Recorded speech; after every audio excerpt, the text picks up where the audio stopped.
À revoir les images. Difficilement.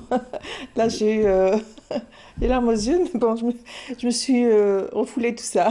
Ah oui. On était en train de parler aussi des nuits de Ramadan. Donc du coup, on Mhm. parlait des rythmes des uns et des autres. Bienvenue à vous, cher El Garouabi. Bonjour, Bienvenue sur merci. le plateau de Canal. Bienvenue dans la matinale. Bienvenue car nous allons parler aujourd'hui d'un homme que vous avez connu. L'homme artiste, l'homme époux, l'homme père de famille, mais également l'homme patrimoine. Alors, vous organisez la quatrième édition du concours national Hashmi Garouabi. Tout d'abord, bonjour à tous les Bienvenue. téléspectateurs, Saham Dankom.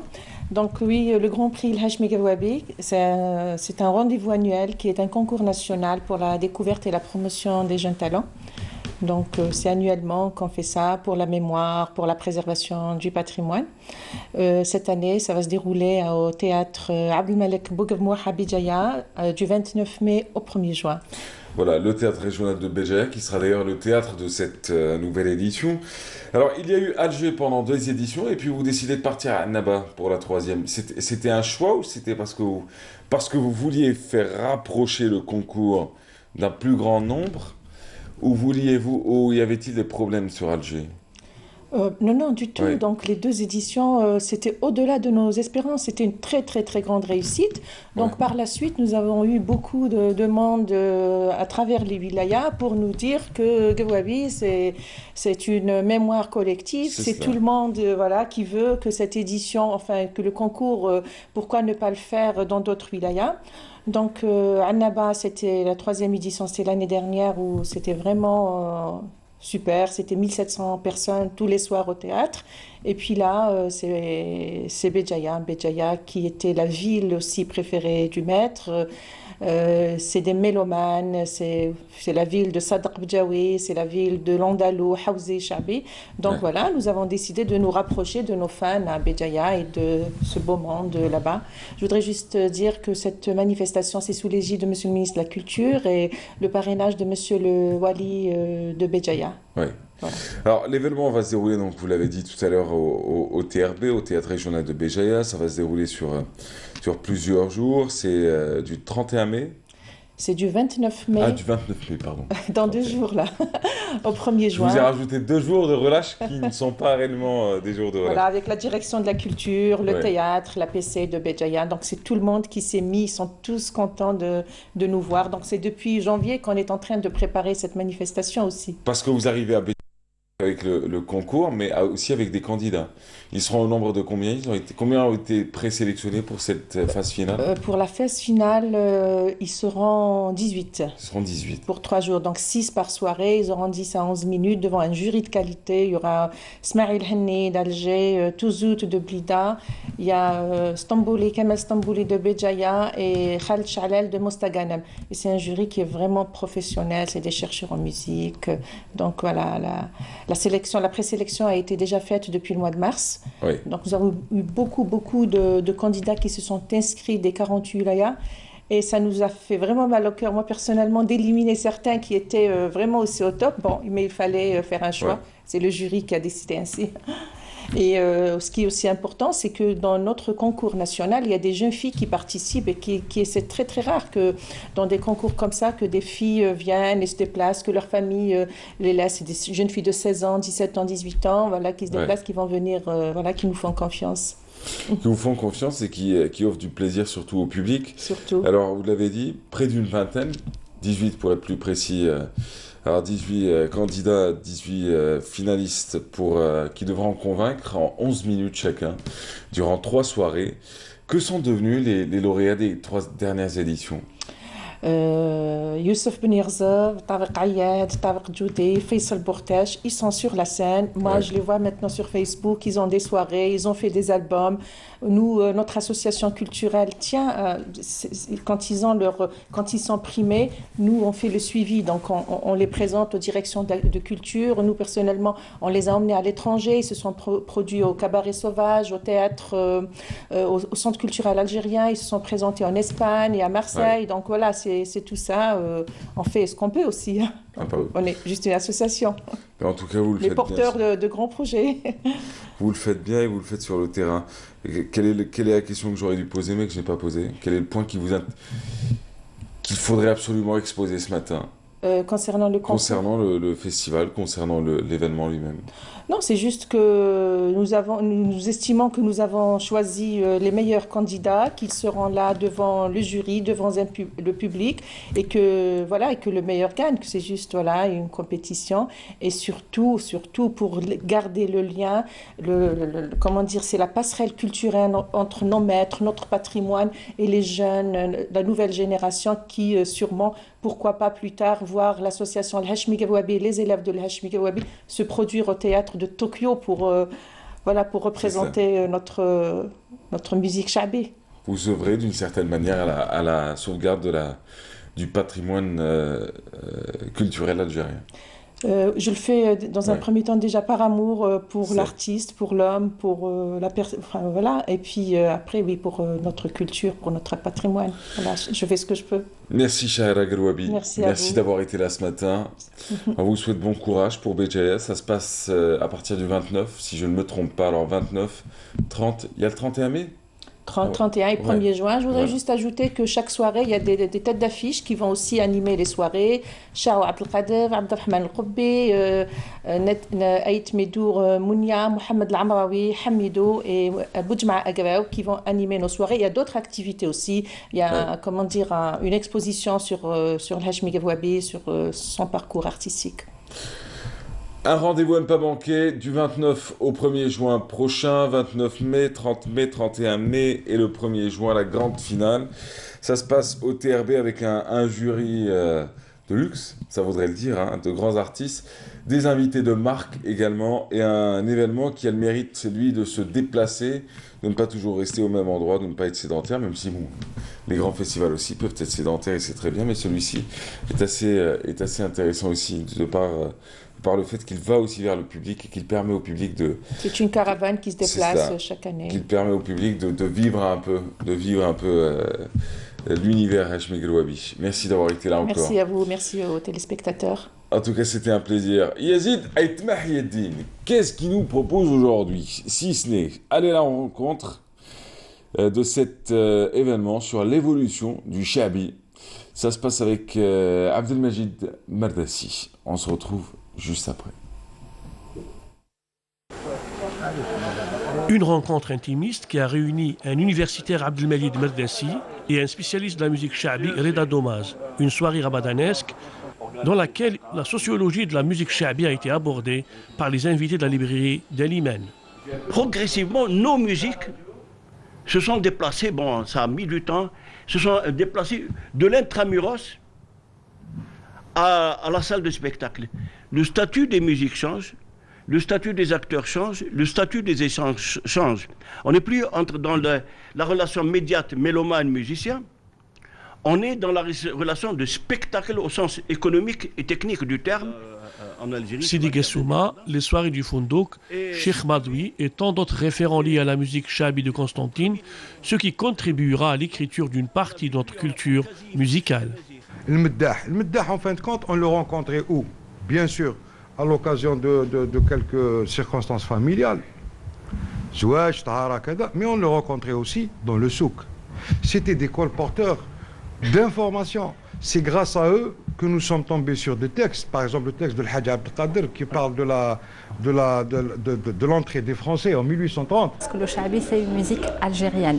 C'est ce qu'essaye de décrire et d'expliquer sous forme de recherche sociologique le professeur Abdelmajid Mardassi dans son livre Les compagnons de Sidi Gessouma, contribution à l'histoire du chabi. Le 2 juin, nous allons avoir Djaoudet Gessouma qui va présenter son dernier livre, Koubania, accompagné d'une exposition. Le 26 mai, nous allons avoir un jeune poète qui s'appelle Jamel Ayrish, qui va présenter un recueil de nouvelles qui s'appelle La symphonie d'amour.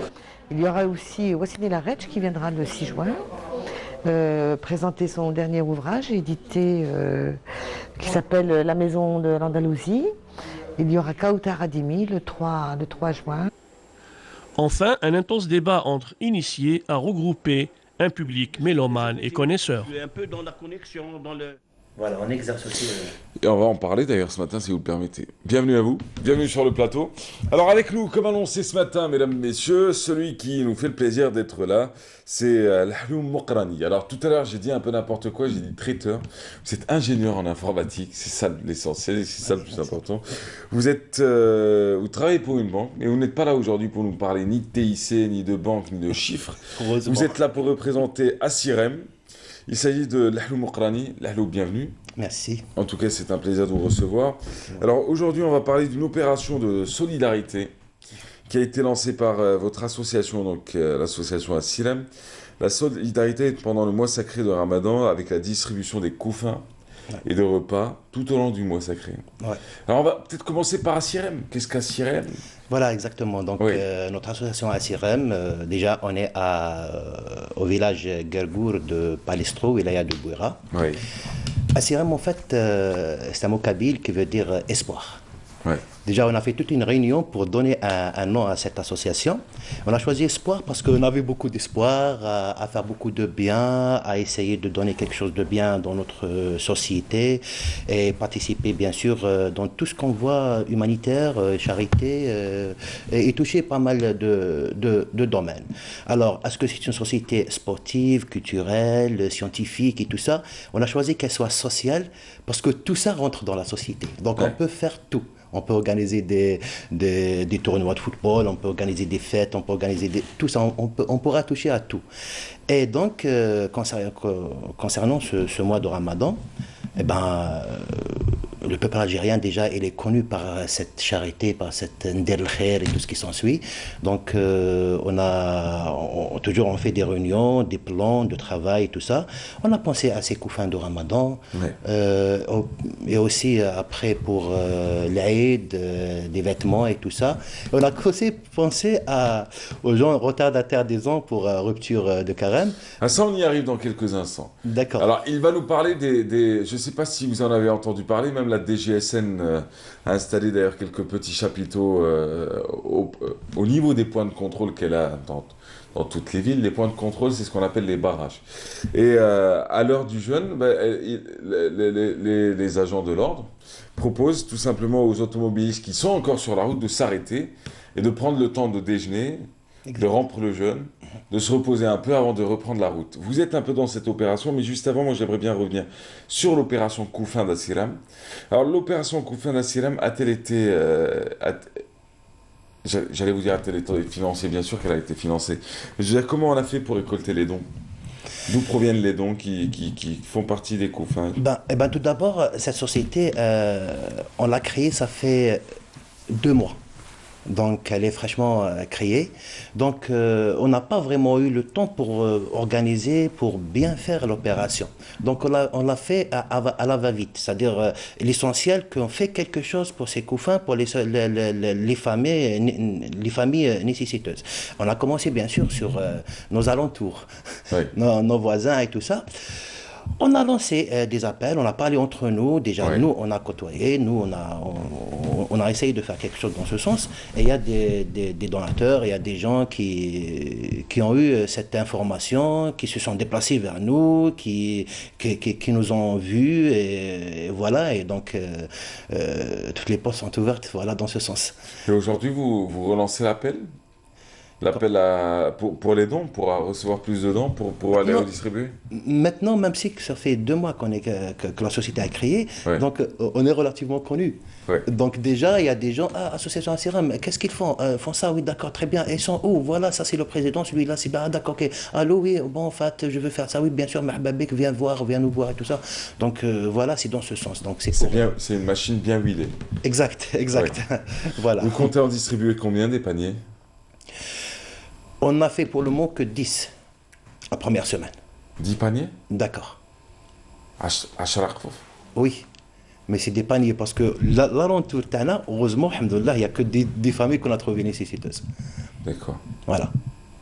Et prochainement... C'est-à-dire qu'il y a 10 paniers à par jour? Bon, on l'appelle Koufa, mais Matkfish Koufa, quoi. Bien rempli, voilà. Ouais. Voilà. C'est pas chaque jour, chaque semaine. D'accord. Voilà. Il y a quoi dans vos paniers? Ben, tout ce que la famille demande, disons, Sucre, pour s'alimenter, beurre, voilà, pour s'alimenter margarine. pendant une semaine. D'accord. Pour s'alimenter pendant une semaine et un peu plus, voilà, même. Donc, il y a des produits, des aliments qu'on achète bien avant, on l'attend, mais il y a Ouais. comme de la viande, comme des légumes, donc il faut le faire le jour même. D'accord. Voilà. Et on revient à la deuxième opération, c'est celle de la rupture du jeûne. Oui. Alors vous faites quoi? Vous greffez à l'opération de la Sûreté nationale ou est-ce que vous l'avez fait indépendamment? C'est indépendamment, ça c'est, il y a une histoire là-dessus parce que ça m'est arrivé à moi. Le Ouais. premier jour, je dis que moi je travaille ici sur Alger, donc je vais au bled pour la rupture de Karam avec ma mère, voilà. Donc Ouais, j'ai pris cette habbat tamar à 22h30 le premier jour. Ouais. Voilà, donc c'est de là que j'ai eu l'idée. Et puis on a parlé, voilà, et oui, pourquoi pas, on commence, voilà, oui, demain. Et le lendemain, on a commencé. Ouais.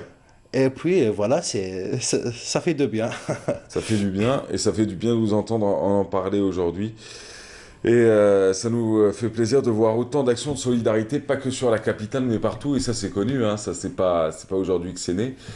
Que l'action solidaire en Algérie pendant Ramadan, c'est partout, c'est dans les quatre coins du pays. Et c'est beau à voir, même si on espère bien évidemment, c'est un rêve utopiste, celui d'une Miss peut-être, qui voudrait dire on aimerait éradiquer la pauvreté dans le monde. Ce ne sera pas le cas, mais disons que certains contribuent à l'atténuer et à rendre le sourire à des familles qui, quelquefois, n'ont pas le bonheur et la chance de joindre les deux bouts à la fin du mois. Alors du coup, juste pour ceux qui veulent vous contacter, on fait comment? Qui nous appelle, qu'il se présente. Voilà, on a aussi une page sur Internet, sur Facebook. Voilà, c'est de là que j'ai eu le contact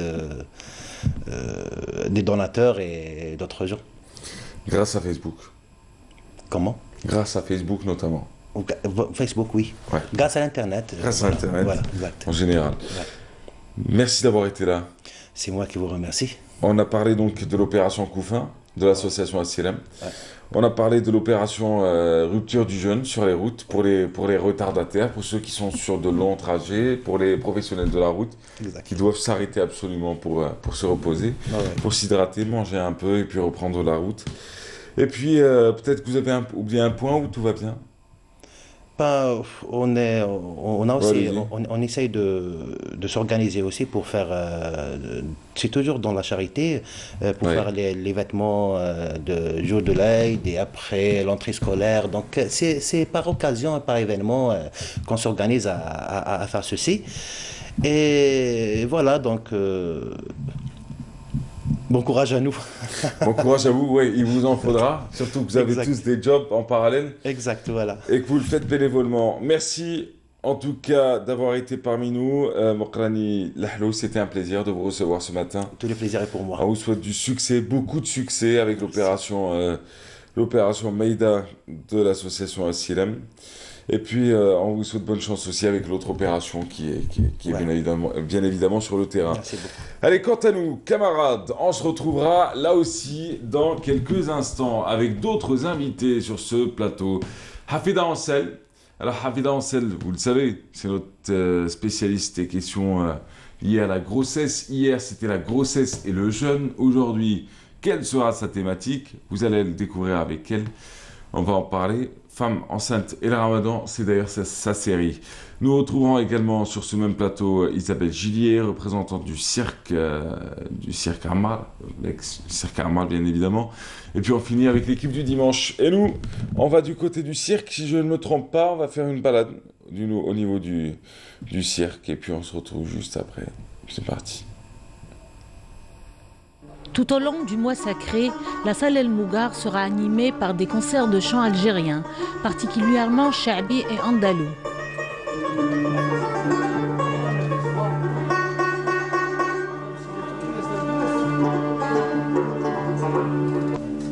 عشقتكم طفلا ولم أدري ما الهوى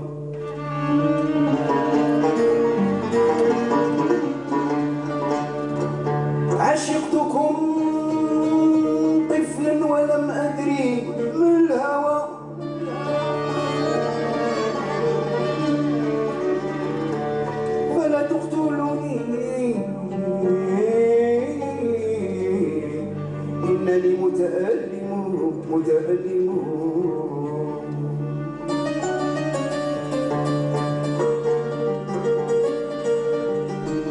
Accompagné du maestro Rabah Slim et de sa troupe, Mohamed Boukhars inaugure la soirée par la reprise de célèbres qsidat des anciens maîtres du Cherbi.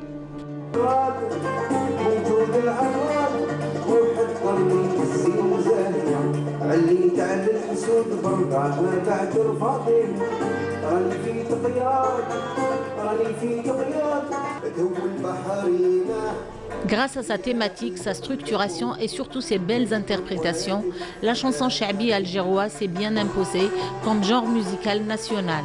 Un fait qui n'a pas laissé indifférent ses maîtres actuels qui se battent jalousement pour sa sauvegarde. Sid Ali Khawass dénonce certains aspects. Cha'bi, c'est de l'éducation. Cha'bi, c'est quoi le Cha'bi? C'est din. C'est le social, c'est le tarbiya, c'est une musique, c'est-à-dire فيها كلش الشعبي فيه كلش كي تبغي تحكم القصيد تاع الفن الشعبي فيه سوسيال فيه المدح فيه الوعظ فيه توسكي يعني كل واش كاين في لا كولتور تصيبوا في لا ميوزيك الشعبي تاعنا لازم يعاودوا يديروا اون ستركتور لازم لا ستركتور concernant la musique chabi, le andalou parce que le chabi c'est quoi? Chabi c'est le patrimoine national. ما نقدروش حنا درك لازم الشعب لي ريسبونسابل لي او ريسبونسابل ينتبهوا لهذا سورتو لي جون دو لا كولتور الناس الثقافه لازم ينتبهوا لهذا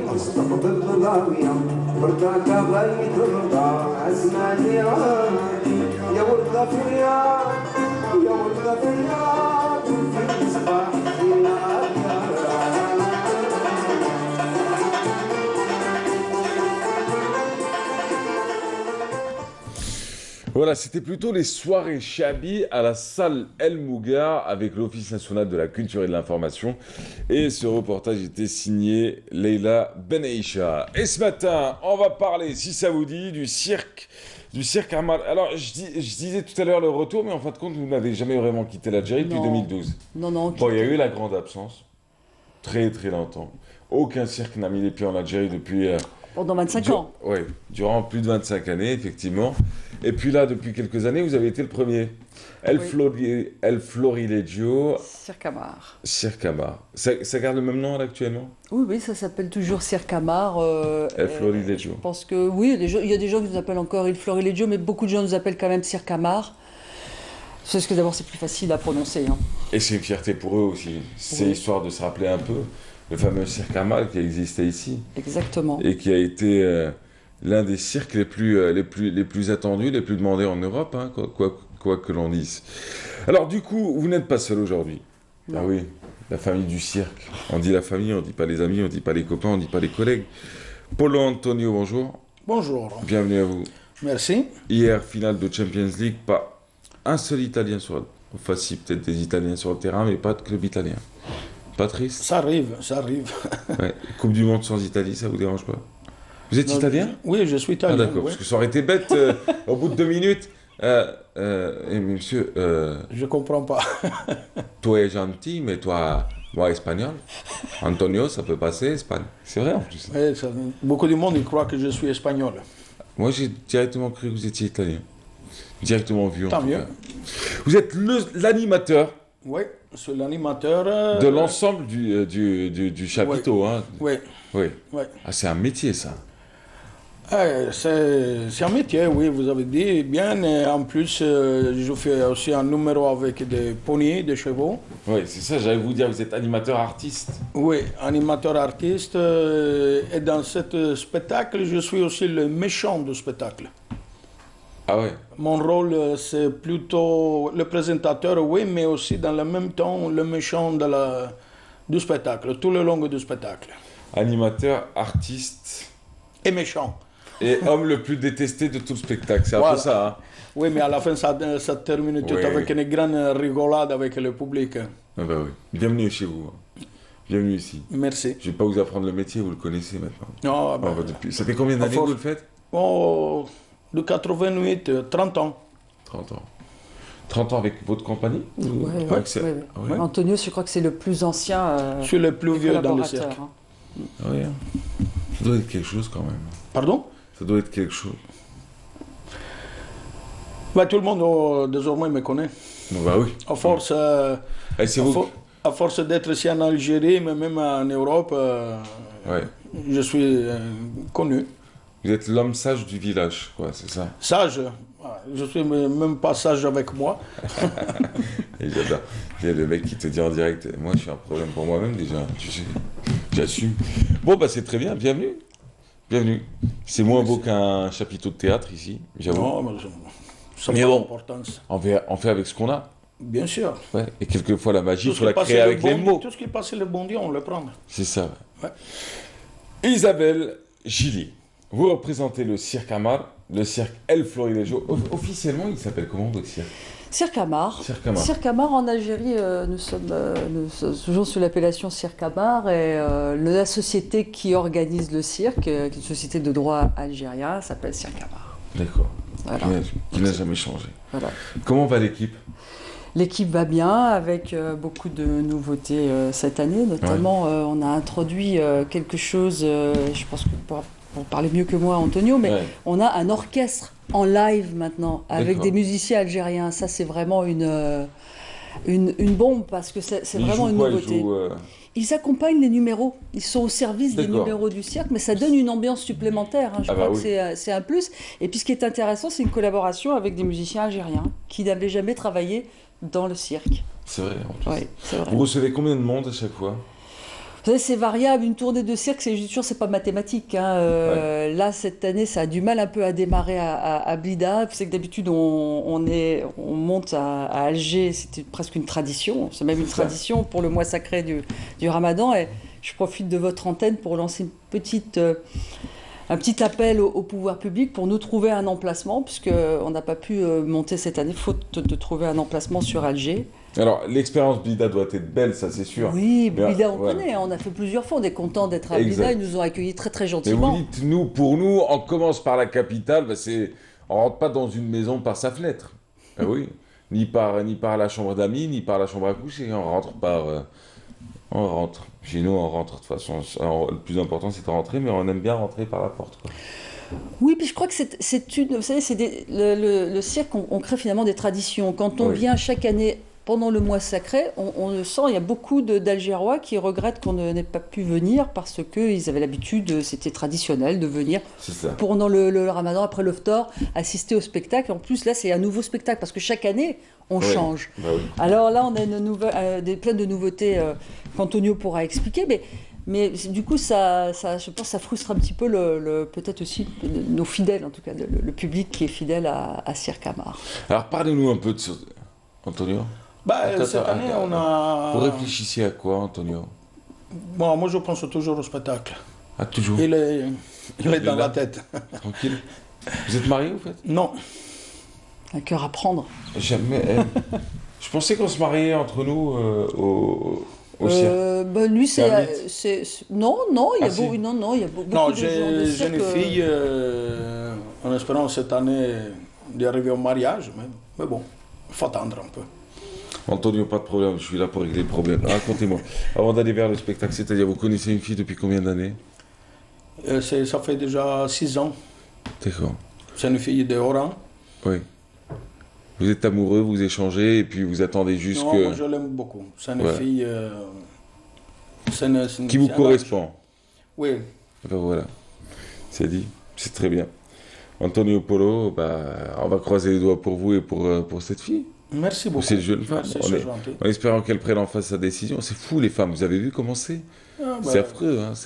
Ça prend son temps, ça crée du suspense, avec ce qu'il n'y a pas en réalité. Hein, bien sûr, mais il faut le savoir prendre aussi. Aussi. Alors, j'adore. Après, tu as ta rédactrice en chef qui te dit c'est quoi le thème en fait? Rappelle-moi juste. Ah ouais. Bon, t'étonne pas, ta fiche de paie aussi, elle sera hors sujet cette année aussi. Alors du coup, Antonio, ce qu'on va faire, on va revenir un peu sur ce spectacle. Ce nouveau spectacle s'appelle comment? C'est toujours le spectacle avec les super-héros. Les super-héros. Ça veut dire, cette année, on a conçu le spectacle avec des personnages qu'on voit souvent à la télé, dans les séries, On a tous les personnages des Avengers, comme on dit, Captain America, Spider-Man, Wonder Woman, Flash, Iron Man, Batman, Catwoman, Black Panther. Alors on a créé, cette année aussi on a un numéro, c'est le numéro du début du spectacle, les gens ils les apprécient beaucoup. C'est avec les Pirates des Caraïbes. Ah c'est pas mal ça. Ouais, déjà les costumes, les gens ils regardent, ils sont... le numéro c'est la balançoire russe. Ils sautent, il y a un filet, et déjà les enfants et les adultes aussi, ils apprécient beaucoup. Oui. Ouais, beaucoup, vraiment beaucoup. Ils aiment beaucoup ça. Oui. Après, je suis suivi par le numéro de Batman avec sa moto sur un câble d'acier à 10 mètres d'auteur avec deux filles suspendues qui sont Catwoman et Batgirl. Et après, il y a tout le suivi, il y a des animaux, on a le dromadaire, le pony, le crocodile, le python, le serpent. Les lions, les tigres. Cette année aussi, on a une nouveauté, c'est le puma et le léopard. C'est une nouveauté. Ah ouais, le puma et le léopard font partie de... Je peux me permettre de faire une parenthèse. Le puma et le léopard, ce qui est formidable, c'est que c'est pas un dresseur, c'est une dresseuse. C'est une jeune femme qui fait le numéro pour la première fois. Oui. Et c'est assez inhabituel de voir une jeune femme avec des fauves. Hein. Ça, c'est vraiment... donc ça fait un effet. Puis quand on parle des super-héros, ce qui est remarquable, c'est que finalement, on a essayé d'amener les héros du cinéma comme ça pour de vrai, en live. Et là, ça plaît à toutes les générations. Parce que quand vous êtes un enfant... Forcément, vous aimez ces héros, mais même les gens de ma génération ou d'autres générations, ils ont quand même tous connu les super-héros. Les plus anciens. Superwoman. Ah bah oui. Ils n'ont pas changé depuis, hein? Non, c'est un peu intemporel. Ah oui, c'est ça. Et d'ailleurs, l'ensemble de la population mondiale s'identifie à ces super-héros. S'identifie, est nostalgique du passé. C'est vrai. Et aime beaucoup tout ce qui est vintage. Donc du coup, ça ne peut que marcher. Oui, et puis le cirque, de toute façon, j'ai toujours dit, c'est intergénérationnel. C'est le seul spectacle, à mon avis. D'abord, c'est un spectacle vivant, donc c'est du plus. Vous le vivez réellement, vous êtes là, c'est en direct. Vous vivez l'émotion des artistes. Il y a une grande complicité entre les artistes et le public. Et puis, ça touche toutes les générations. On peut le voir en famille. Vous savez qu'en 12 ans, ça fait plus de 12 ans qu'on est ici, hein, il faut quand même penser qu'il y a des petits-enfants, des gens qui en 2006 étaient enfants, qui sont venus voir le cirque et qui aujourd'hui amènent leurs propres enfants. Eh ben oui, ça peut être le cas, oui. Donc on a grandi ensemble, quoi. C'est cela. Voilà. Et vous n'avez pas pris une ride, par contre. Hein. Ben, moi, j'ai un petit peu vieilli, mais... Juste pour vous raconter en coulisses, elle me dit, je lui dis, ça fait quand même longtemps. C'est vrai, de la première fois qu'on s'était vu, il y a... Oh, il y a déjà longtemps, ouais. Parce que moi, je suis là depuis 2000... Vous savez, je suis rentrée en Algérie en septembre 2005. Alors, depuis, ça commence à faire. Et septembre 2005, c'était mes débuts à la télé, en plus. J'avais 20 ans. J'en avais un peu plus, moi. Ça se voit pas sur vous, vous faites partie des gens heureux. Oui, les gens du cirque, c'est des gens... Vous êtes heureux? C'est vrai, c'est une vraie question. Oui. Il y a beaucoup d'Algériens dans votre crew? Oui, on a toujours... D'ailleurs, il y a même des collaborateurs qui sont là depuis 2006. Hein, la jeune femme qui organise les places à l'heure actuelle, et il y en a vraiment dans tous les métiers, pas seulement sur la piste, mais par exemple pour l'organisation des places, la jeune fille qui collabore, qui s'appelle Nabila, elle est là depuis 2006. Ouais. Donc, vous voyez que c'est... Vous savez, quand on fait du cirque, les gens souvent restent quand ils se plaisent, et puis il y a une formation, il y a un transfert de savoir-faire. C'est cela. La jeune fille qui aujourd'hui, dont je vous disais qu'elle faisait les fauves, elle n'a pas commencé dans cette fonction, elle faisait les photos. Et puis on s'est aperçu qu'elle avait un très bon contact avec les animaux, qu'elle avait envie de le faire. Donc il y a eu une formation de la part des plus expérimentés pour la mener à faire ce numéro. Et bien souvent, j'ai vu beaucoup de gens démarrer au cirque qui n'étaient pas du cirque, et puis qui progressivement sont devenus du cirque. Antonio, au tout début de sa vie, il n'est pas du cirque. Vous avez fait quoi au départ, Antonio? Au départ, j'étais arrivé au cirque pour faire 4 jours de vacances. Et les 4 jours de vacances sont devenus 30 ans. C'est affreux ça. Parce que non, ça arrive comme... c'est comme une drogue, une maladie. On ne peut pas se guérir de ça. Mais vous avez en fin de compte fini vos... Pardon? Vous avez en fin de compte regretté ou jamais? Non, moi jusqu'à quand mes jambes marchent, je continuerai ce travail. Ouais. Parce que je l'aime beaucoup. Ben, je vous le souhaite. Le contact avec le public, la piste, les lumières, c'est un monde fantastique. Ouais. C'est pour ça, chez nous, quand on fait quelque chose qu'on aime, on le fait bien. Et vous le faites très bien tous les jours. Les séances, c'est à quelle heure?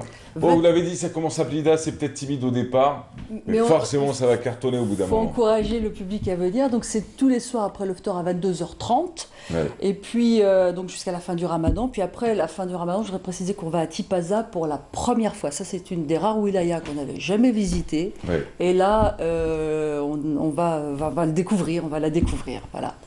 En tout cas, je vous souhaite un excellent séjour en Algérie. Alors vous faites Blida. Ensuite, vous partez Tipaza, ensuite? Après, on fait la côte Annaba, Skikda, Djidjel, Béjaïa, et puis après, on refait les villes. En totale indépendance ou en partenariat avec les pouvoirs publics? Non, nous, on a le parrainage du ministère de la Culture, mais c'est un parrainage honorifique. Hein, sinon,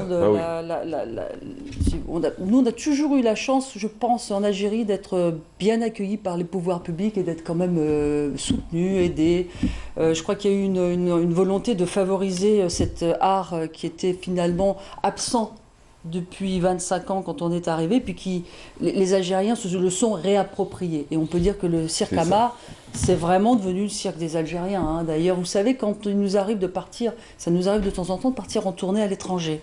Antonio est allé plusieurs fois au Maroc, au Brésil, etc. Mais quand les gens rentrent, et c'est vraiment vrai, hein, ouais. Quand les gens du cirque rentrent, ils disent on rentre à la maison. Parce que c'est devenu notre maison. Bah oui. Ah oui. Elle est grande, votre cabane? Bon, c'est une caravane de 8 mètres. Non, il a une belle maison. Tout équipé. Ouais. Oui, parce qu'on passe toute l'année dedans. On vit toute l'année. Alors 8 mètres carrés et 60 mètres cubes, hein, par contre. Hein. Je ne sais pas si...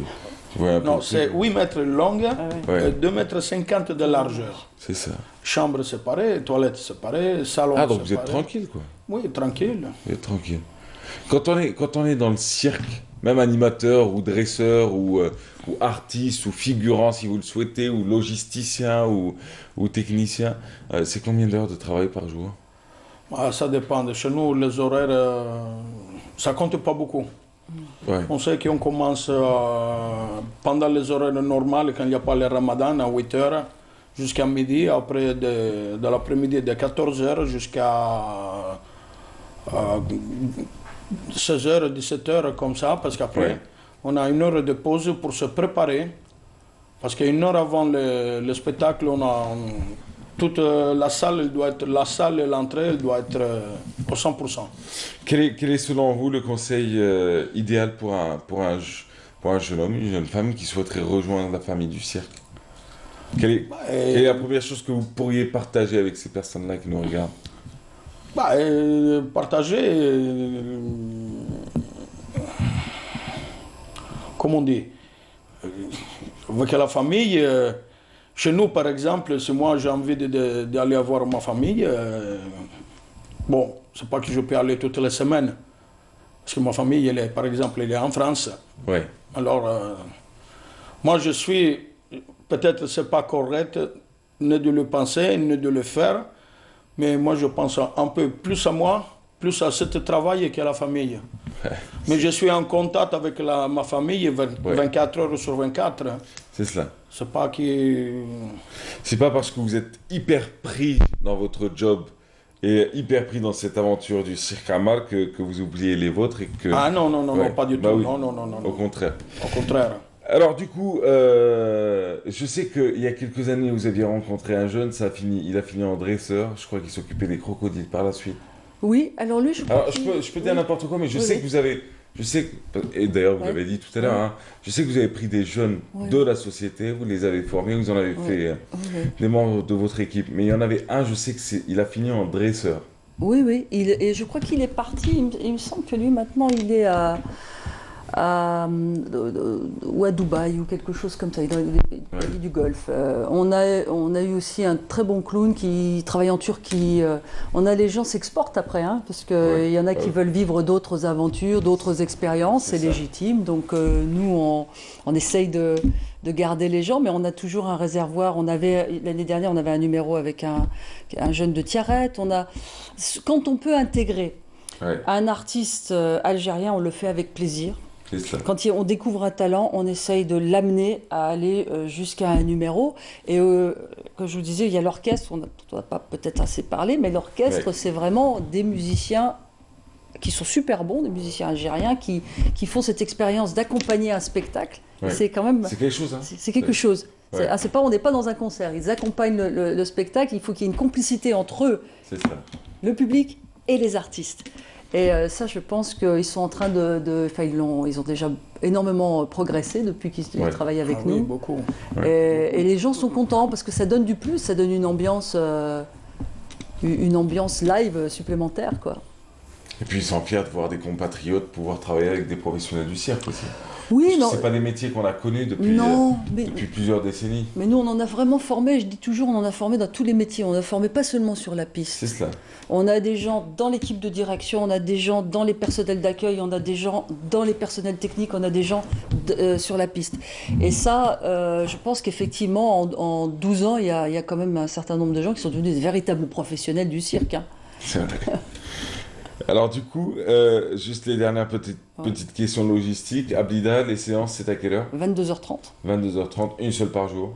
Oui, 22h30. Il peut y en avoir une deuxième s'il y a vraiment une grande affluence les week-ends, mais on va dire 22h30 pour simplifier pour les téléspectateurs. C'est 22h30 tous les jours. On peut nous retrouver Stade Chaker. Stade Chaker. Vous avez choisi un lieu mythique, hein. Ça voudrait le dire.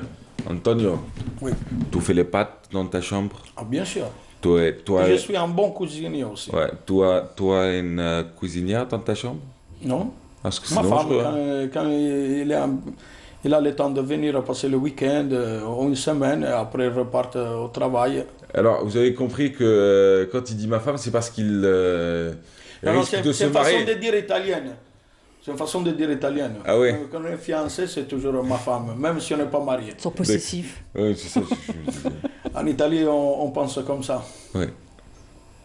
Tellement possessifs du ballon, par exemple, qu'ils ne se sont pas qualifiés en Coupe du Monde. Je suis désolé d'ailleurs. Hein. Voilà, Anthony, je suis désolé. Je suis désolé, nous aussi. On est deux à ne pas passer en Coupe du Monde, mais bon. Il y aura au moins le cirque, il y aura le beau spectacle du cirque, il y aura la magie du cirque qui opérera. Et d'ici là, vous serez d'ailleurs à Tipaza. Bonne chance, Antonio. Merci beaucoup. Antonio Polo, rappelant que vous êtes, vous, animateur, mais aussi artiste, animateur artiste, et on dit comment? Comédien, pour ceux qui interviennent dans les spectacles? Artiste de cirque. Artiste de cirque. Et vous êtes avec le Florilégio, avec le Cirque Armar, pardon, depuis 12 ans. 30 ans. Non, 30. Ah ouais, pourquoi j'ai parlé de 12 ans? Parce que ça fait 12 ans qu'on est en Algérie, de façon quasi continue. Et quand je commençais, c'était même pas Florilégio. C'était cirque normal d'Aristogni. D'accord. Après, on a pensé de faire un cirque différent de les autres, comme un théâtre. C'est ça. Ouais, c'est pour ça qu'il est né le Florilégio après. Et comment ça va cartonner un Tipaza, je veux le dire. Ah bon, je sais pas. J'y ai passé une saison estivale l'année dernière, toute la saison, 3 mois. Sur le monde du spectacle et tout. C'est une population extraordinaire qui a envie de sortir, qui a envie de s'amuser, qui a envie de découvrir, qui a envie de... Ouais, donc du coup, vous allez vous amuser. Et Ablida, c'est la ville des roses, quoi. Il n'y a que des roses. Il n'y a que des roses. Et les hommes et les femmes là-bas, c'est les roses de cette ville et c'est la fierté de cette ville. Et eux aussi. C'est cela. Alors du coup, merci. Vous saluerez c'est toujours le même patron. Hein. Steve. Steve et Max. C'est pas Tony? C'est deux frères, hein. Steve et Max. Il y en a un qui est sur la piste, qui s'appelle Steve, celui qu'on voit sur les affiches. Et puis il y a son frère qui s'appelle Max, qui est dans le bureau. Voilà. Ce sont deux personnes vraiment du métier. Eux, ils sont vraiment issus d'une famille de cirque. C'est la 5e génération. Hein. Ils sont en train de préparer la 6e, là. Je vous souhaite longue vie tous ensemble. Merci beaucoup. Longue vie individuellement aussi. Puis si on peut quand même dire Ramadan Moubarak à aux téléspectateurs du fond du cœur, parce que ça, je crois que ça fait le 10e ou 11e Ramadan qu'on vit ici. Hein. Ouais. Bon, en tout cas, merci d'avoir été là. Merci d'avoir été là, bonne chance pour merci la à suite. vous. Et on rappelle le spectacle, c'est tous les soirs, 22h30. Ça se passe à... Vous ne pouvez pas rater parce que vous tapez même pas Serkama sur Oise ou sur Google Maps. Vous tapez juste Stade Chaker. Vous allez directement. Ça s'appelle Qalb al-Habba. Voilà. Et puis, bon, et le coût... ah oui, attendez, juste le coût. Le prix des billets, vous voulez dire? Oui. À partir de 900 dinars. Oui, à partir de 900, un spectacle qui dure 2 heures. 2 heures quand même. Ouais, 2 heures. Et qui est riche, hein, parce que... Et des rêves qu'on fera pendant des jours. Quoi. Puis il y a vraiment beaucoup de choses dans le spectacle. Eh bien, magnifique. Merci encore. Merci d'avoir été là. Merci de nous avoir Merci à vous. Merci. Bonne chance. Quant à nous, on se retrouve dans quelques instants avec Hafida Ansel. Elle est sage-femme. Elle fait son retour. On parle de femmes enceintes et du Ramadan. On a parlé de grossesse pendant le Ramadan d'ailleurs. Mais juste avant, nous allons découvrir un reportage. Je vais juste retrouver l'info exacte. Et d'ailleurs, tout à l'heure, l'équipe du dimanche. L'équipe du dimanche avec Myriam Moussaïd et évidemment Siham Knouch. Alors, d'ailleurs, on va aller du côté du Palais des Raïs, au Bastion 23. Palais 23, si vous le souhaitez.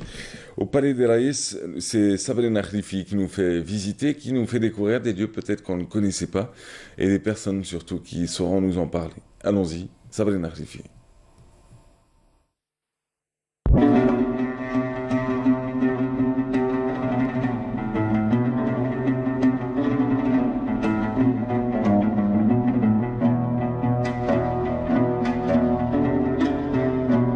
Le Palais des Raïs, plus connu sous le nom de Bastion 23, fait partie de ces vestiges et monuments historiques de la capitale à visiter absolument, aussi bien pour le touriste étranger que pour les amateurs d'histoire, de culture et de beauté architecturale.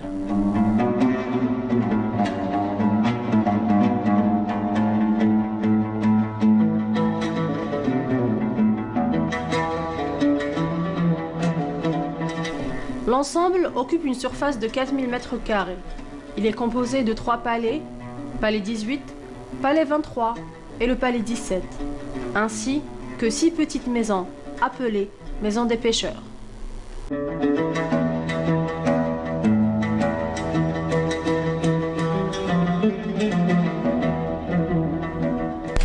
L'acte de naissance du bassin 23 prend effet avec la construction de Burj Souzia, bâti sur ordre du Dey Ramadan Pacha, vers l'an 1576. Ce burj fait partie des remparts de la ville d'Al Jazeera.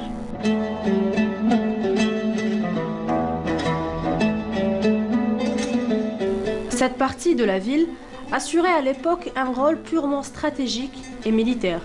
Elle deviendra un prolongement naturel de la Kasbah vers la mer. Le palais 18 a été construit en 1750 par Reis Arnaout Mami. Ensuite, il a été racheté par le Dey Mustafa Pacha pour en faire sa résidence. Ce n'est qu'après que les palais 23 et 17 ont été construits.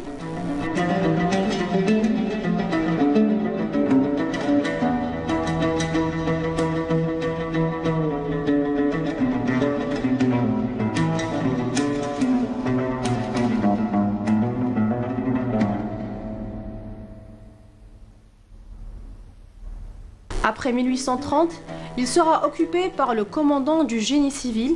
Il deviendra un pensionnat pour jeunes filles, puis le consulat des États-Unis, la résidence du duc du Mal, et enfin, il deviendra une bibliothèque municipale.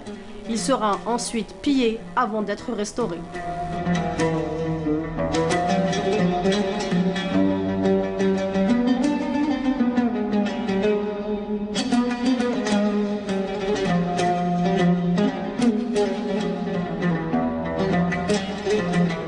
Le palais 18 est plus impressionnant de par ses nombreux décors tels que les fresques, les faïences, les colonnes de marbre, mais aussi les plafonds en bois de la salle à manger.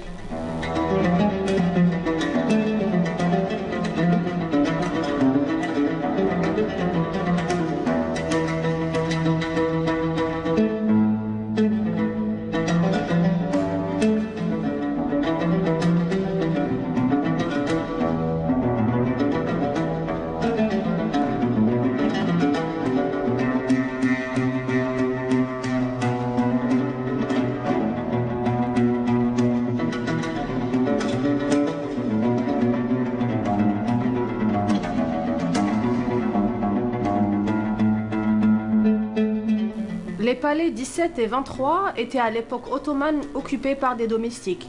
C'est pour cette raison qu'ils apparaissent comme étant plus modestes.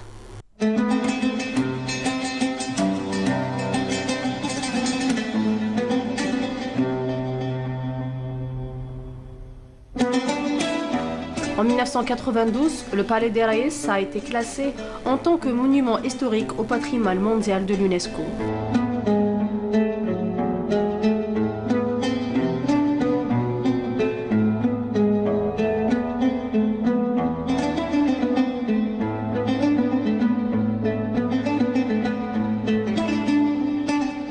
L'histoire a fait que ce vestige soit l'un des derniers témoins qui atteste physiquement du prolongement de la Médina d'El Jazaïr vers la mer. Et l'actualité en a fait depuis quelques années, après sa restauration, le centre des arts et de la culture. Une manière de le rendre accessible au public, de faire de ce genre de lieu un espace culturel par excellence et un site touristique qui draine de monde aussi bien autour du bâti lui-même et de l'histoire qu'il véhicule que pour les diverses manifestations culturelles qui abritent tout au long de l'année. Ah, camarades, qu'est-ce que c'est beau le Palais des Raïs, qu'est-ce que c'est beau le Passion 23 et qu'est-ce que c'est beau de voir des paysages comme ceux qu'on a eu l'occasion de voir. Pas des paysages, plutôt des lieux du patrimoine. Hein. Bonjour. Bonjour. Bonjour. Bonjour. Salut, salut. Ça va bien? Oh ouais, oh, ça tranquille. Va. Pas mal. Vous mangez, vous dormez bien? Pas trop, non. Ah, c'est la première fois que vous allez partager un plateau. Ça fait plaisir. Ah, vous allez voir. Non, il en manque un à côté de vous. C'est qui, c'est vous? Mais lui, il est sous contrôle judiciaire pour harcèlement moral et. Alors, bon, contrôle. Ah. Ouais, vous connaissez Djilani Mahachi? Non, je rigole, hein. Il est pas. Non, mais voilà. Vous connaissez Djilani Mahachi? Non. C'est un coiffeur qui vit en France? Mais si, on en a parlé, justement, il devait être là et je m'attendais à ce qu'il me coiffe et puis, bah, tant pis pour moi. Ah non, Djilani ne coiffe pas, qu'on soit bien d'accord. Djilani prend un périmètre de votre tête. Oui. Il fait le nécessaire pour que ce soit parfait et ne touche pas à la suite pour pouvoir faire la suite en prestation payante. Ah bah oui, c'est comme ça que Djilani renfloue ses caisses. Je le dis aujourd'hui, je t'ai connu pendant de longues années, mais il est temps que je te dénonce. Je tenais à le dire.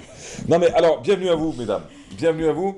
Le point commun entre vous trois, c'est que c'est un peu votre fête aujourd'hui. Mais oui. Pour une fois, on n'est pas dans le concept de la fête des femmes, parce que c'est pas la fête des femmes, c'est la fête internationale des droits de la femme, du combat de la femme pour l'égalité avec l'homme. Ça, c'était le 8 mars. Mais là, au moins, c'est vraiment votre fête. Oui, on disait la fête des mères. Vous êtes maman? Oui. De deux petites chenampantes? Oui. Ouais. Grimpantes aussi? Grimpantes, oui. Ouais, et vous êtes maman?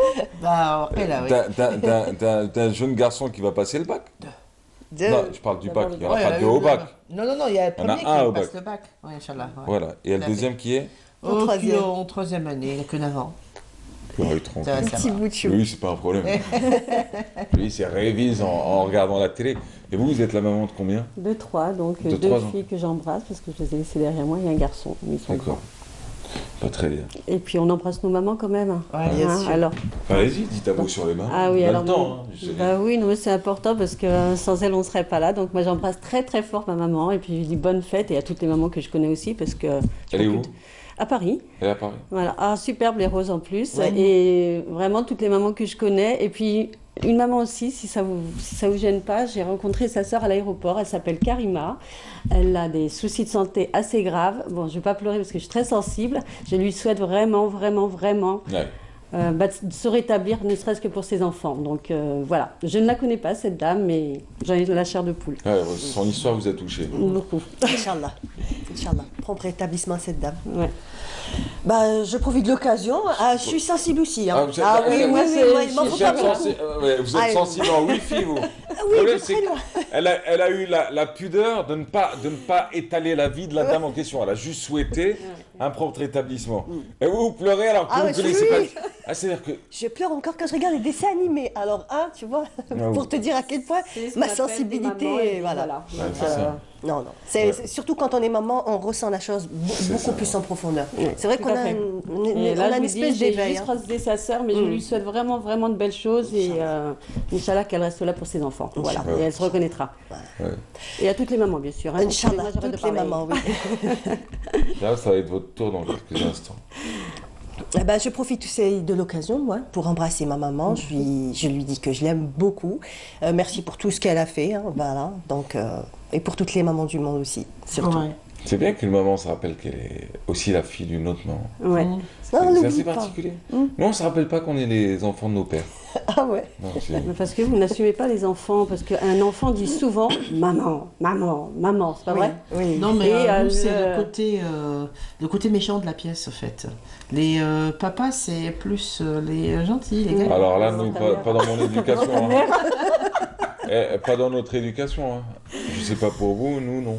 Ouais. Nous, c'était plutôt la mère conciliante, mais qui faisait tout, qui faisait absolument tout. Qui frappait aussi quand elle... les petits monstres. Non, je vais vous dire, je pourrais attaquer en justice ma mère et j'aurais des dédommagements très graves. Je tiens à le dire si elle me regarde aujourd'hui. Vous savez quelle était l'arme de ma mère? Le pêche-mac. Le quoi?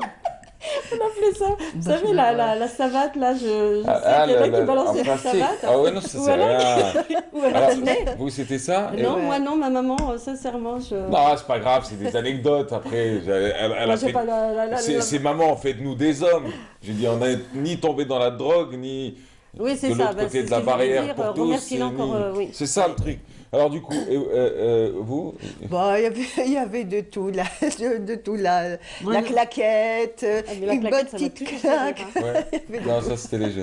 Alors nous avions, je me rappelle, un martinet, mais à chaque fois... je suis pas arrivée avec le martinet. On le cachait, puis on... Le martinet, c'est... c'était une crème. La manche en bois. Ça me va la manche avec des petites lanières en cuir. En cuir. Moi, j'y suis. Et là, ça se posait des questions. Que faisait votre mère avec un martinet? Non, dans toutes les maisons, il y avait des martinets. Mais en fait, à chaque fois, on enlevait une lamelle. Voilà. Il faut une fantastique que deux. Ça devait faire mal. Eh ben non, ma mère, c'était le djihad. Le djihad, c'est le seul bout de bois au monde. Vous connaissez pas? Non. C'est celui avec lequel on fait de la galette. La pâtisserie? Non, le djihad, c'est un rouleau, il est fait. Comme un manche à balai. Mais il est fait spécialement pour la galette. Pour la galette fine. Et il n'est pas fait pour la pâtisserie. Oui. Alors, il est assez grand. Non, il est comme ça. Il est fin. Il est fin. C'est le seul bout de bois. Vous connaissez pas? C'est le seul matériau dans le monde qui ne connaît pas la flexibilité. C'est-à-dire que la physique et lui, tu frappes, il ne tourne pas, tu vois. Il n'y a pas de... Attends, le choc est... L'onde de choc, elle reste dans ton bras. Et je vous jure, c'était... Ah ouais. Alors du coup, le pain avait un drôle de goût. Quand tu avais pris la fessée après-midi, que le soir tu mangeais du même truc. Non, c'est vrai, quoi. Bon, alors mesdames, tout ça pour dire joyeuses fêtes à vos mamans, pour ceux qui ont la chance de l'avoir encore. Et puis bon, pour les autres, il y a les souvenirs. Et ça, c'est important aussi. Les souvenirs font partie de la vie et la mort fait partie de la vie. Alors du coup, en parlant de maman, ça tombe bien, on va commencer par vous. Hein, Madame Ancel. Après, je vous montre ma... Ouais. Vous savez, ça vous rappelle quelque chose? Oui. De vieux souvenirs. Une arme blanche. Je vous en parle juste après. Alors, hier, on avait parlé de grossesse et ramadan. Grossesse et ramadan. Aujourd'hui, vous êtes de retour, on va parler d'allaitement pendant le ramadan. Oui, parce qu'en fait, il y a beaucoup de femmes qui allaitent, mine de rien, et beaucoup de femmes qui allaitent, pas que le premier mois, le deuxième ou le troisième mois, mais plusieurs mois, voire un an, voire 2 ans, oui. Voilà, c'est vraiment libre à chacune. Et la plupart des femmes, elles demandent, mais est-ce que je peux allaiter? Est-ce que je peux allaiter pendant le ramadan?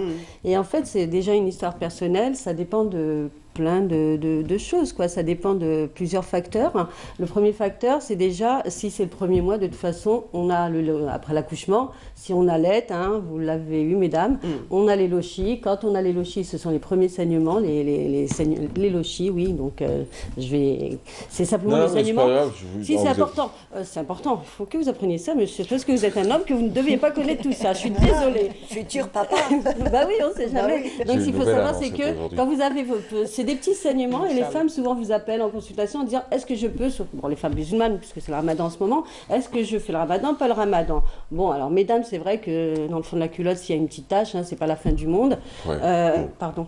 Je suis un peu directe. Non, mais vous êtes dans le domaine de la santé, après il n'y a pas... Voilà, donc c'est pas médecin ce que je dis. On parle santé, hein, on parle pas... Voilà. Donc ce qu'il faut savoir, c'est que si c'est le premier mois, de toute façon, on est fatigué après un accouchement. Quand on allait, on se fatigue. Pourquoi? Parce que c'est vraiment une perte de liquide qui s'en va, plus ce qu'on appelle les lochis, les saignements, les règles, entre guillemets. Ben, c'est une perte aussi de liquide. Ouais. Donc, ça vous fatigue. Donc, ce qu'il faut savoir, c'est que votre bébé, de toute façon, il puisera. Hein, vous savez, hein, nos enfants puisent sur nous, mesdames. Hein. Bon, je ne peux pas lui demander, mais nos enfants puisent sur les mamans. Donc, ils vont puiser sur les réserves. Ouais, ils vont puiser sur vos réserves. Donc, eux ne craignent pas grand-chose. Ce qu'ils craignent, c'est surtout la maman, avec le risque de déshydratation, la fatigue et voilà, donc surtout la fatigue et la déshydratation. Alors parmi les questions qui reviennent, jeûner pendant le ramadan est-il dangereux pour mon bébé? Alors pour ça, je reprends un peu les notes. Oui, enfin,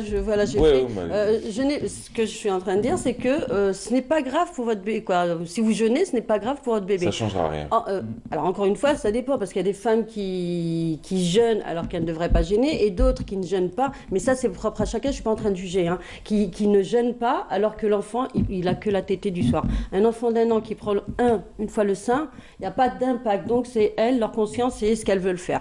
Par contre, chacun est libre. Oui, bien sûr, c'est pour ça, on n'est pas là en train de juger ou autre, c'est simplement dire, mesdames, c'est pas parce que votre enfant va téter un petit peu que c'est dramatique. Par contre, un bébé dont la mère jeûne et puis elle l'allait en allaitement exclusif, mais qu'est-ce qui se passe? C'est qu'à un moment, on connaît, hein, les réserves s'amenuisent, et en s'amenuisant, c'est le bébé qui en pâtit. Et comment savoir quand votre bébé, bon déjà vous sentez, mais comment savoir que votre bébé est en manque ou n'a pas assez à manger? Parce que le lait, il y en aura toujours. Hein. Ce qu'il faut savoir, c'est, je vais vous donner juste un schéma, on a tout allaité, je pense. Quand on allait, on a un chef d'entreprise, j'image la chose. Ouais.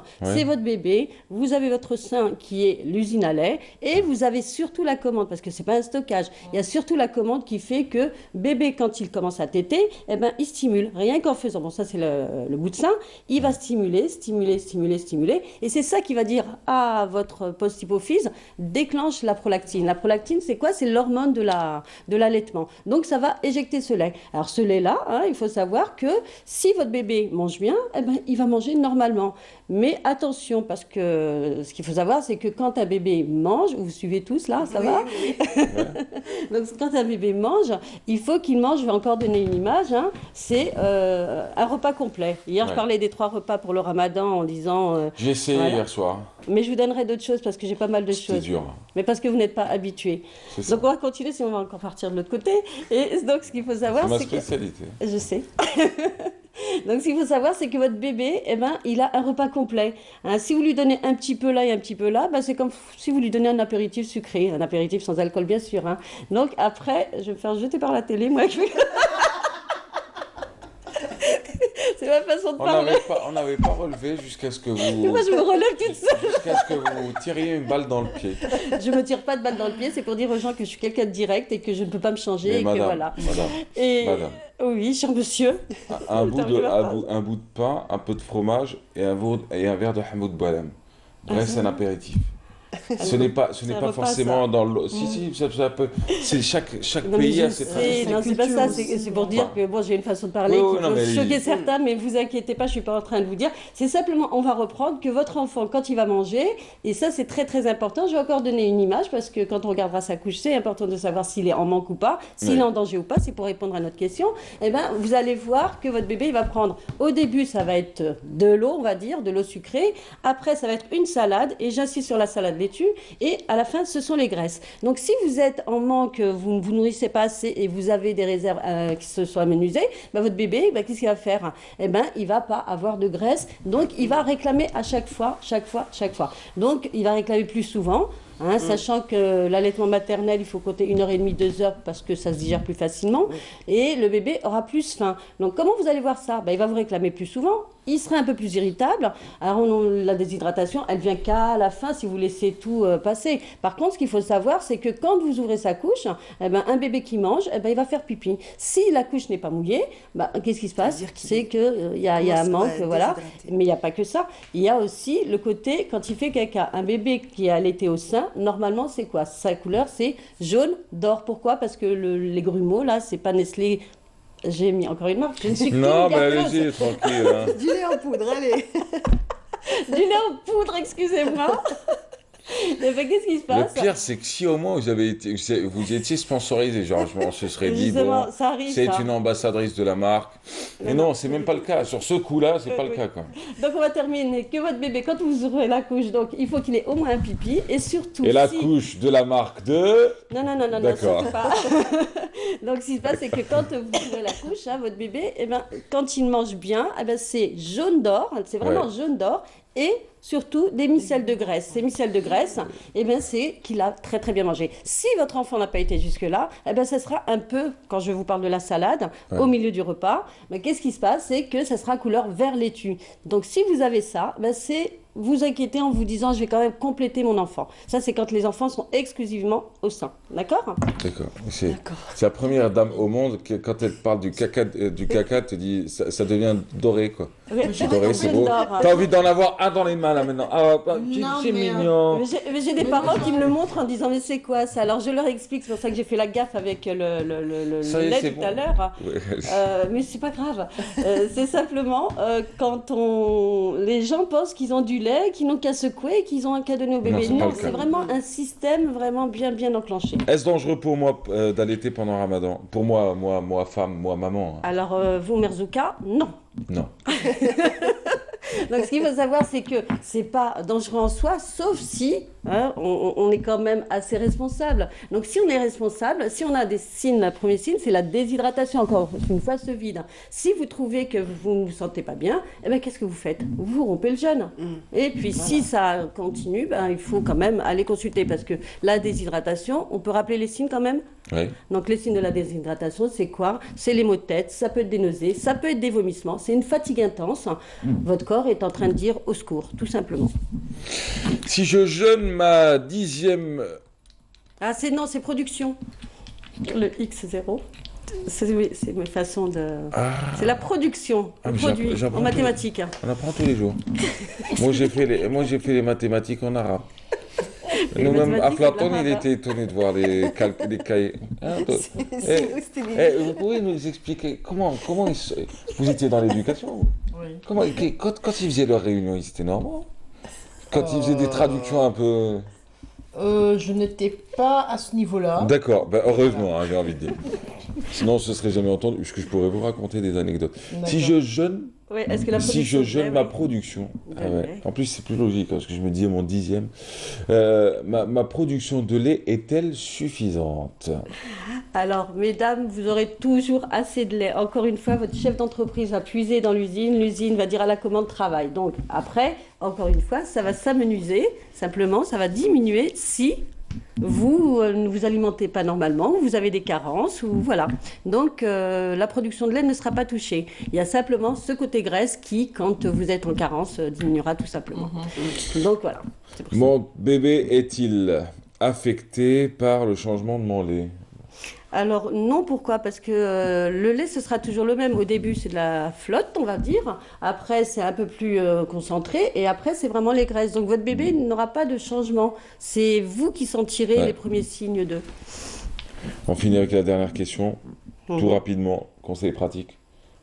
Parce qu'après, on va laisser votre mail de toute manière et les gens pourront vous contacter. Oui, alors les conseils pratiques, c'est un peu, c'est un peu la même chose, c'est-à-dire vous écoutez votre corps, vous n'avez pas besoin, je suis désolée de dire ça, mais de l'imam pour vous dire tu as le droit ou tu n'as pas le droit d'allaiter ou de faire le ramadan de ci ou de ça. Vous êtes une personne qui est une femme qui est vraiment dans son âme et sa conscience et surtout faire attention à ce qui est votre santé, parce que même dans l'islam, on dit fais attention à ta santé, c'est le meilleur des choses. Voilà. Après, être vigilant sur ce qu'on a dit, votre bébé, et être vigilant sur ce côté déshydratation.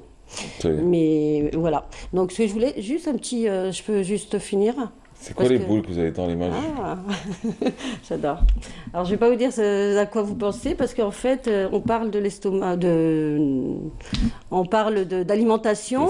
Donc, c'est pour dire aussi aux femmes que souvent les femmes, elles ont tendance à gaver leur bébé. Alors, j'ai remarqué ça chez les Africaines ou chez les Maghrébines, parce que chez certaines femmes,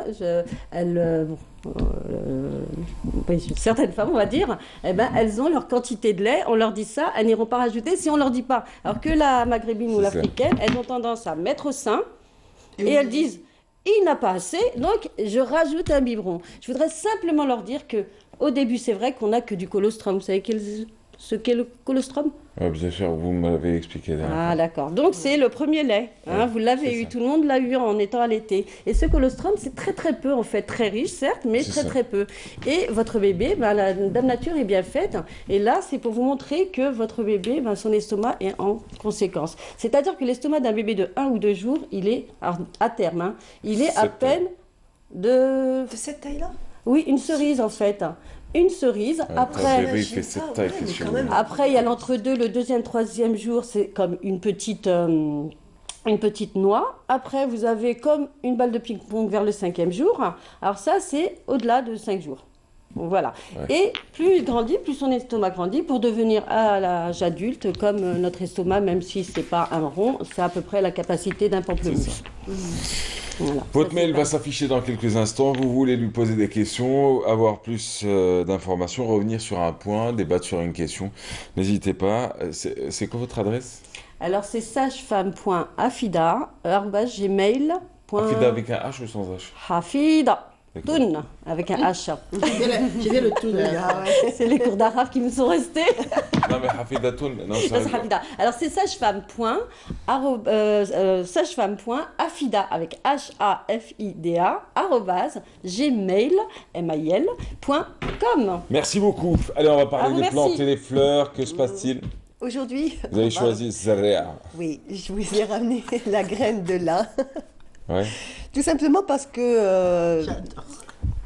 C'est vrai, c'est ça va, non mais la couleur vous va très bien avec... Braqa. Non mais ça vous rappelle pas le braqa, ça? Ça ressemble, oui, ça ressemble. C'est de la graine de lin, c'est la graine de lin. Zariat el-Ktan, donc vraiment le... On est censé adorer ça, quoi. En fait, c'est très très bon, c'est vraiment excellent pour notre corps, pour la santé. Oui. Donc pourquoi j'en parle? Parce que pendant le Ramadan, on a tendance à faire beaucoup de pain, donc que ce soit la galette ou une autre sorte de pain. Ce qu'il faut essayer de faire, c'est essayer de le rentrer dans nos habitudes alimentaires, parce qu'il n'est pas vraiment présent dans notre culture ou dans notre façon de nous nourrir, alors que c'est vraiment une graine excellente pour la santé. Donc, voilà. J'allais vous dire, on va goûter, après je me suis rendu compte. C'est un petit goût de noisette, si tu veux, je te donne une petite poignée, tu la goûteras ce soir. C'est excellent à mettre dans les salades ou même dans le pain. Donc certaines personnes, ce qu'ils font, c'est qu'on va le concasser légèrement et le mélanger à notre semoule ou à notre farine et en faire du pain. Donc voilà. Alors ça, c'est côté graines. On peut aussi les planter, Mahrez. Donc alors pour le plaisir de l'estomac et pour le plaisir des yeux. Donc ce sont des graines qu'on peut mettre en terre. Ça donne une très très jolie fleur.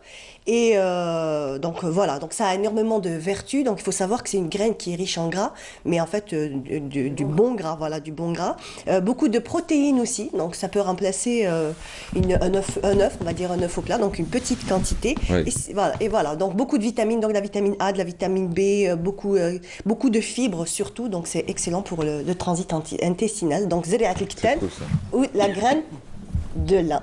La graine de lin. Voilà, qui coûte dans les 1500 dinars le kilo. Donc, si tu achètes 1000 kilos, c'est quand même un tu problème. ne peux pas manger 1000 kilos, c'est vraiment une petite cuillère à café à mettre un peu dans la salade. C'est quoi, on achète 100 grammes le plus souvent? Voilà, le plus souvent c'est ça. Et ça se stocke bien et tout? Oui. À l'abri de la lumière et de l'humidité? Bien sûr, bien sûr, toujours.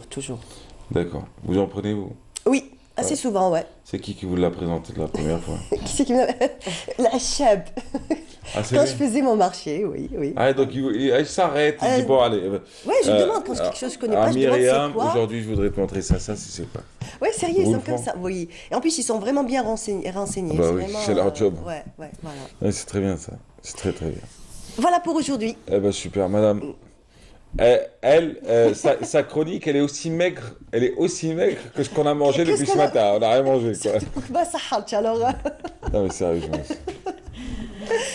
Non, mais ça sert à rien. Ça sert à rien. Elle était belle, ta chronique. Bah oui. Moi, j'aime bien. Elle était claire, nette, concise, et puis voilà. Elle nous a renvoyé où. De toute façon, elle a répondu au 5W, hein, c'est quoi, ça fonctionne comment, quand, où on peut la retrouver. Limite, il y avait. Et le prix, elle l'a donné. Voilà, allez. Que demande le peuple. Allez, on y va. On y va avec qui? Avec quoi, en fait Avec quoi? On y va? Non. J'ai combien de minutes? Pour voir si je vais raccourcir ou abréger, parce que là, bon... En fait, il y avait un homme. Alors, il y a 7 minutes, ça vous va? Oh, très bien. Alors, il y avait un homme qui était... Je vous en donne 5 seulement. Très méchant. Je prends les 2 dernières pour moi. Ok, donc c'était un homme qui était très très méchant, qui ne faisait jamais du bien de sa vie. Oui. Même qu'il était bandit, brigand, coupe-tête, coupe-gorge, tout ce que vous voulez, mais il n'avait aucune empathie, aucune sympathie, il était dur comme un roc et mauvais. Et puis un jour, en passant par un village, il trouve un vieux behloul. Vous savez ce que c'est qu'un vieux behloul? Un behloul, c'est un maître soufi, en fait. Voilà. Un derviche. Hein, un derviche. Complètement différent. Et il trouve un derviche. Non, mais c'est behloul, c'est ça. C'est un maître soufi. Et il va vers ce derviche et lui dit: "Eh, toi, le derviche, viens que je te pose une question." Le derviche lui dit: "Venez avancer vers moi." Et lui, il lui dit: "Écoutez, j'ai tellement fait de mal dans ma vie que j'en ai assez. Et j'en gaffe, mais grave. Et je suis tellement fatigué. J'en ai ras-le-bol. Et est-ce qu'un jour je pourrais faire du bien? Je sais pas." Il lui dit: "Oui, vous pouvez me dire qu'est-ce que vous avez fait?" "Bah, j'en ai tué 99 hommes, j'ai saccagé 90 villages, j'ai tué des femmes, des enfants, des je sais pas quoi." Il dit bon. Il les a fait. Et le derviche. Il est comme Ansel aujourd'hui. Elle les a toutes dit. Et le derviche lui dit: viens, je te montre quelque chose. Et il lui montre un arbre desséché, un arbre mort, calciné par la foudre. Il lui dit: "T'as vu cet arbre-là?" Et le brigand lui dit: "Ouais, qu'est-ce qu'il a? Il est complètement bousillé, cet arbre, il est mort." Il lui dit: "Tu ressentiras quelque chose et tu auras ta foi lorsque cet arbre va se mettre à fleurir et reprendra vie." Alors il dit: "Bon, alors je n'ai aucune chance, tiens, je rentre là où j'étais." Et puis il va rentrer chez lui, la nuit il était très fatigué, il a essayé de dormir à côté d'un campement, comme ça, derrière, il se disait: "Bon, le matin je vais voir comment je vais piller ou je vais faire quelque chose."